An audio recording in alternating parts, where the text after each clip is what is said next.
ஒரு ஊர்ல கந்தன்னு ஒருத்தன் இருந்தான். அவனோட வேலை என்னன்னா, ஊர்ல உள்ள கழுதைகளை மேய்க்கிறது தான். காலையில கழுதைகளை காட்டுல மேய விட்டுட்டு மீதி நேரம் சும்மா தான் இருப்பான். கந்தனுக்கு வாய் ரொம்பவே அதிகம். அது மட்டும் இல்லாம அவன் கிட்ட யாராவது ஒரு கேள்வி கேட்டா அதுக்கு சம்பந்தமே இல்லாம எதையாவது உளறி தள்ளுவான். அடுத்தவன் விஷயத்துல தலையிடுறதும் அவனுக்கு பழக்கம்.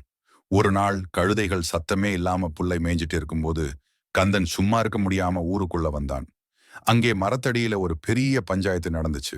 2 குடும்பங்களுக்குள்ள நிலத்தகராறு. பெரியவங்க எல்லாம் உட்கார்ந்து நியாயம் சொல்லிட்டு இருந்தாங்க. கந்தன் சம்பந்தமே இல்லாம கூட்டத்துக்குள்ள போய் நின்னுட்டான். அங்கிருந்த ஒரு பெரியவர் நிலத்தை பிரிப்பது பற்றி கொஞ்சம் விளக்கமாக பேசிக் கொண்டிருந்தார்.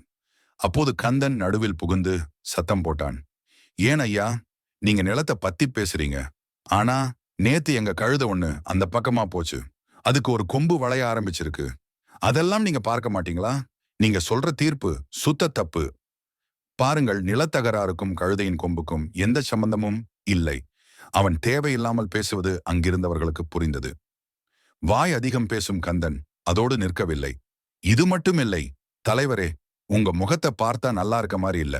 நீங்க போன மாசம் ஒரு கேஸ்ல சொன்ன தீர்ப்பும் சரியில்லை என்று தலைவர்களையும் குறை சொன்னான். கேட்டுக்கிட்டு இருந்த ஊர்க்காரங்களுக்கு கோபம் தலைக்கேறி பொத்துக்கிட்டு வந்துருச்சு. இந்த கழுதை மேய்க்கிற நீ எங்க வந்து சம்பந்தமே இல்லாம பேசுறது? உனக்கு என்ன தெரியும்? இவ்வளவு வாய் நீளம் இருக்கக்கூடாதுன்னு சத்தம் போட்டாங்க. அவ்வளவுதான். பேசக்கூடாத இடத்துல சம்பந்தமே இல்லாம பேசி, பெரியவங்களை எதிர்த்து பேசி, கந்தன் அங்கிருந்த ஆட்கள் கிட்ட நல்ல அடி வாங்கி அவமானப்பட்டு வெளியே ஓடி வந்தான். வெளியே வந்து உட்கார்ந்து தன்னோட அடிச்ச இடங்களை தடவிக்கிட்டே அவன் வருத்தப்பட்டான். அடடா, நான் ஏன் இப்படி வாய் நீளமா பேசணும்? சம்பந்தமே இல்லாம ஏன் பேசணும்?